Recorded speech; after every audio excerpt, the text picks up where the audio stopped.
ભાજપ આવા ખેલ કરાવે છે, ભાજપ સત્તાનો દુરુપયોગ કરાવે છે. અરવિંદ કેજરીવાલજી મનીષ સિસોદિયાજી ઈમાનદાર હતા છે ને રહેશે સાબિત થઈ ચૂક્યું છે. હવે કોઈ મુખ્યમંત્રી એનું નહીં માને, ભાજપ જોઈન્ટ ન કરે એટલે 1 મહિનો જેલમાં નાખી દેવાનું, મુખ્યમંત્રી પદ વહી જાય એટલે ધમકી આપવાની. આ ખેલ છે. અને આજે અરવિંદ કેજરીવાલજી રોઈ પડ્યા છે. આટલા મજબૂત માણસ 6 મહિના જેલમાં ગયા એટલે તો ભાઈ શ્રી નરેન્દ્રભાઈએ પ્રેશરમાં આવીને ટેન્ટમાં સ્કૂલ, મોડેલ સ્કૂલ બનાવી પડી હતી, ફોટા પડાવવા પડ્યા હતા. સત્ય પરેશાન થઈ શકે છે પણ પરાજિત નહીં. આજે અરવિંદ કેજરીવાલજી મનીષ સિસોદિયાજીને ન્યાયાધીશનો આભાર માનું છું. આખું શરાબ ગોટાળા કાંડ શું હતું? શરાબ ગોટાળા કાંડ કાંઈ નહોતું. માનનીય અરવિંદ કેજરીવાલજીને મનીષ સિસોદિયાજીને ખોટો ફરજી કેસ ઉભો કરીને ભાજપે જેલમાં નાખ્યા. એની ઈમાનદારી નથી એવું સાબિત કર્યું કે આ ભ્રષ્ટાચારી છે એવું સાબિત કરવા માટે એ આખું ષડયંત્ર હતું. આમ આદમી પાર્ટીને તોડી નાખવાની હતી, ખતમ કરી નાખવાનું ષડયંત્ર હતું. પછી એવું કાંઈ ન થયું. અને ટ્રમ્પના પત્ની જ્યારે ધર્મપત્ની અહીંયા આવ્યા ત્યારે સ્કૂલ ઓફ એક્સલન્સ અરવિંદ કેજરીવાલજીની જોઈ હતી. તો અમિત શાહજી અને નરેન્દ્ર મોદીજી આમના સન્માન કરવા જોઈતા હતા.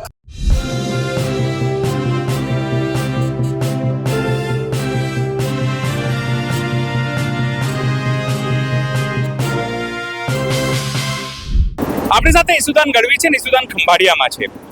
સાહેબ, આજે જે રીતે સવારમાં સમાચાર આવ્યા આમ આદમી પાર્ટીમાં કે અરવિંદ કેજરીવાલને નિર્દોષ છોડ્યા છે, એવું નહીં કે પુરાવા નહોતા, નિર્દોષ કીધું છે કે કંઈ નથી મળ્યું.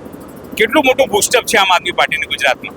બિલકુલ ના, હું તો એમ કહું છું કે ઈશ્વર છે, માતાજી છે, એની આ જીવતી જાગતી સાબિતી છે. સત્ય પરેશાન થઈ શકે છે પણ પરાજિત નહીં.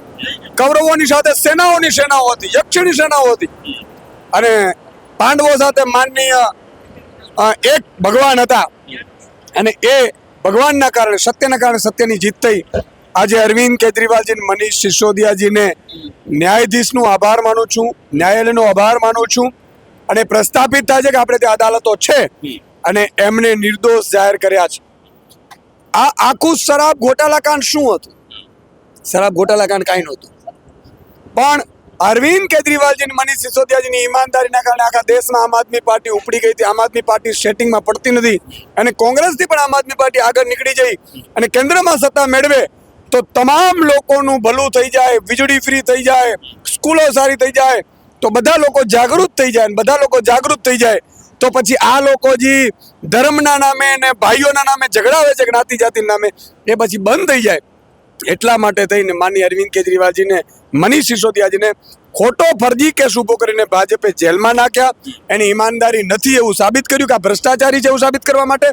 અને એટલું નહીં, એમને એની ખબર હતી કે ભવિષ્યમાં જો આ લોકો સત્તા ઉપર આવી જશે તો આ બધા ફરીથી, કારણ કે આ લોકોએ તો જિંદગીમાં ભ્રષ્ટાચાર સિવાય કંઈ કર્યું જ નથી એટલે જેલમાં જવું પડશે. એ આખું ષડયંત્ર હતું. આમ આદમી પાર્ટીને તોડી નાખવાની હતી, ખતમ કરી નાખવાનું ષડયંત્ર હતું. પછી એવું કાંઈ ન થયું. અને અલ્ટિમેટલી માની અરવિંદ કેજરીવાલજીને મનીષ સિસોદિયાજીને આખા દેશમાં આજે ઉમ્મીદથી લોકો ફરીથી જોવા માંડ્યા. શંકા હતી, એ લોકોની શંકા નીકળી ગઈ. અને બીજું કે ભાજપ પ્રત્યે લોકો નફરતથી જોવા માંડ્યા કે આ ભાજપ આવા ખેલ કરાવે છે, ભાજપ સત્તાનો દુરુપયોગ કરાવે છે, સારા લોકોને જેલમાં નાખે છે.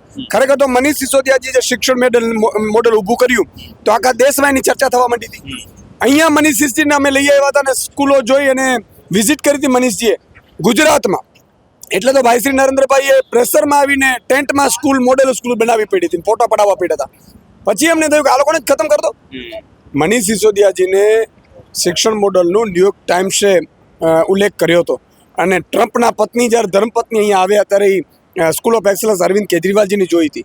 તો અમિત શાહજી અને નરેન્દ્ર મોદીજી આમના સન્માન કરવા જોઈતા હતા. ખરેખર તો ભારત રત્નને ના આપે તો વાંધો નહીં, ભારત રત્ન એમને ખરેખર એમની પાસે શીખવાની જરૂર હતી, અરવિંદજીને મનીષજી પાસેથી. એની જગ્યાએ એને જેલમાં નાખ્યા કારણ કે આ દેશ પાછળ વયું જશે. પરંતુ ઈશ્વર છે, માતાજી છે, દેશને પાછળ નહીં જવા દે. આમની ફરીથી જીત થઈ છે.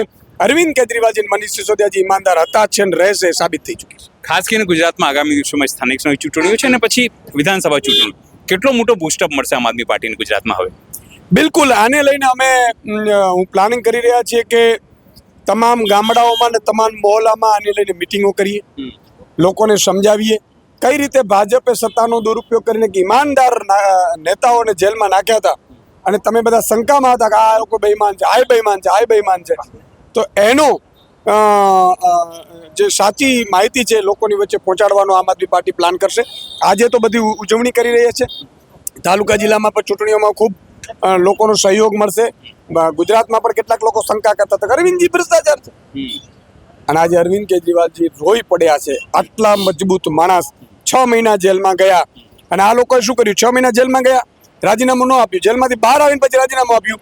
એ એમને કટ્યું એટલે કાયદો લાવ્યા કે 1 મહિનો જેલમાં રહે મુખ્યમંત્રી એટલે ફરીથી એ મુખ્યમંત્રી પદ વયું જાય. એટલે એણે શું કર્યું છે? આ લોકો કાયદાનો દુરુપયોગ કરે છે. હવે કોઈ મુખ્યમંત્રી એનું નહીં માને, ભાજપ જોઈન્ટ ન કરે એટલે 1 મહિનો જેલમાં નાખી દેવાનું, મુખ્યમંત્રી પદ વયું જાય એટલે ધમકી આપવાની. આ ખેલ છે. આનાથી ભાજપ આ ખેલ કરી રહ્યું છે. એનાથી ભારત પાછળ જશે. આજે ચીન છે, અમેરિકા છે, જાપાન છે, જર્મની છે, કેટલા આગળ વધી ગયા છે અને આપણે અહીંયા ભાઈઓ જ્ઞાતિ જાતિઓ અને ધર્મના નામે ઝઘડાવીએ છીએ. તો આ હતા ઈસુદાન ગઢવી, જેમણે પોતાની વાત મૂકી કે આગામી દિવસોમાં કઈ રીતે ચૂંટણી લડાશે, કઈ રીતે રણનીતિ ઘડાશે ને ચહેરો જે છે ઈમાનદારીનો તે કેજરીવાલ અને મસૂદ સિસોદિયા રહેશે. સાથે તેઓએ પીએમ મોદી અને અમિત શાહ ઉપર પણ પ્રહારો કર્યા. સહયોગી સંદીપ સાથે અનિલ પટેલ, જામખંભાળી.